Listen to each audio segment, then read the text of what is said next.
Welcome to This Explainer. Today, we're looking at an absolute watershed moment in economic history. We're diving right into the European Union's response to the COVID-19 pandemic. Specifically, we're talking about the historic, almost unimaginable deployment of state aid that was used to keep the European economy afloat when the world essentially just stopped. Just look at this staggering figure. Over 2 trillion euros. That's a 2 with 12 zeros. To really put that into perspective, that is roughly the entire annual economic output of Italy, mobilized practically overnight to save the European economy from total collapse.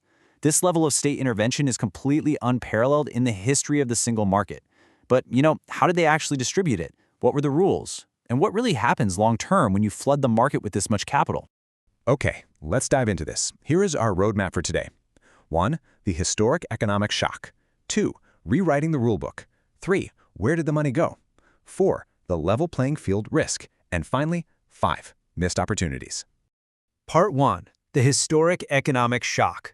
To really understand the scale of all this, we've got to wind the clock back to the early months of 2020. The public health emergency led to severe lockdowns, sure, but this wasn't your standard cyclical economic downturn. It was an engineered, immediate freeze of almost all economic activity. It created an unprecedented disturbance that threatened the very existence of companies across the continent, literally overnight. Supply chains froze, demand plummeted, and companies instantly faced lethal liquidity shortages. Look at this massive V-shaped economic shock. It was absolutely devastating. Notice the dramatic plunge right there in the second quarter of 2020. A staggering 11.8% drop in real GDP for the euro area as a whole. Major economies like France, Spain, and Italy saw devastating double-digit contractions. This kind of absolute freefall is the exact reason why a historic 2 trillion euro policy response became an absolute necessity. Part 2. Rewriting the rulebook. Because, as you can imagine, that historic drop we just looked at required an equally historic, lightning-fast shift in policy. Under the old rules, specifically Article 107 of the Treaty on the Functioning of the European Union, state aid is heavily restricted. And that's to prevent market distortion and guarantee a competitive single market. But on March 19, 2020, the EU recognized the pandemic as a serious disturbance. They adopted what's called the temporary framework, shifting instantly into a highly flexible, crisis mode approach. They effectively opened the floodgates to save the economy. But they couldn't just allow total chaos, right? The European Commission imposed practical conditions to keep things somewhat controlled. For example, they initially capped aid at 800,000 euros per undertaking, which is really just EU jargon for per company or business. Crucially, they excluded companies that were already in financial difficulty before the end of 2019. They did this to prevent propping up failing zombie firms that might just be using the pandemic as an excuse for a bailout. They also set strict deadlines and carved out lower limits for specific sectors like agriculture. Part 3. Where did the money go? So, with these flexible new rules set, how is all that capital actually deployed? Well, this brilliantly illustrates it. An overwhelming 85% of approved state aid cases were processed specifically under the new temporary framework. And get this, it accounted for over 92% of the actual budget deployed. The traditional treaty articles that normally govern state aid were barely even touched. It just shows how perfectly this crisis mode framework matched the urgent, desperate needs of the member states. But when we zoom in and look at the actual size of these cases, the disparity is totally wild.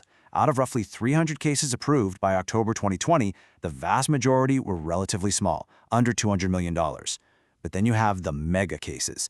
There were 4 national umbrella schemes, entirely from large EU member states, with budgets over $100 billion each. And the ultimate outlier? One single massive umbrella case with a budget of 500 billion euros. Just let that sink in for a second. Just 4 or 5 of these mega cases alone represent more than half of the entire EU state aid budget.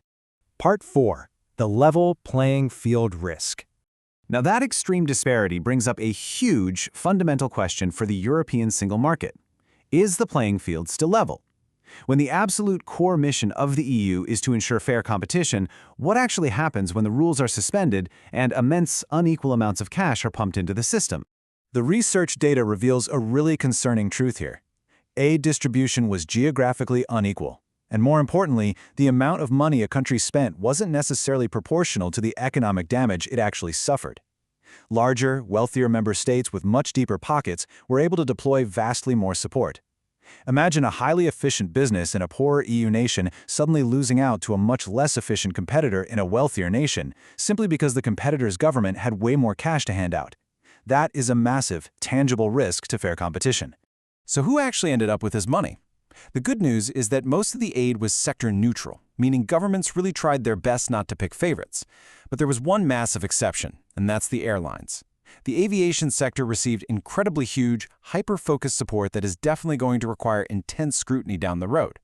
Aside from that, while small and medium enterprises were a target, large companies still absorbed significant funds. Finally, much of this aid was handed out as state loan guarantees. If those companies eventually default, those guarantees trigger, risking an absolute explosion of long-term public debt. Part 5. Missed opportunities? With all that money spent putting out immediate fires, we have to step back and look at what the EU might have sacrificed along the way. The research highlights a fascinating contrast here between defensive and offensive goals. The €2 trillion package was almost entirely defensive. It was basically built to keep businesses alive and survive the immediate liquidity crisis. And hey, it succeeded in protecting the single market from collapse. But in doing so, state aid was almost completely detached from offensive initiatives, things that could have boosted Europe's global competitiveness or fundamentally transformed its economy for the future. This quote directly from the research perfectly encapsulates the main critique. Current policies failed to focus on broader strategic goals like the green and digital transformation or enhancing global competitiveness. Essentially, governments handed out historic, record-breaking amounts of cash, but rarely required companies to innovate, digitize, or reduce their carbon footprint to actually get it. And that leaves us with a final, really provocative thought. Did the necessary short-term rescue of the European economy ultimately sacrifice its long-term global innovation? €2 trillion was deployed to essentially freeze the economy in place and save it. But was simply surviving the crisis enough for Europe's future? Or did they miss a once-in-a-generation opportunity to aggressively fund the economy of tomorrow? It's a massive question, and it's one that will likely define European economic policy for decades to come. Thank you so much for joining me for this explainer. I really hope this helped demystify such a monumental topic. Keep asking questions and keep learning.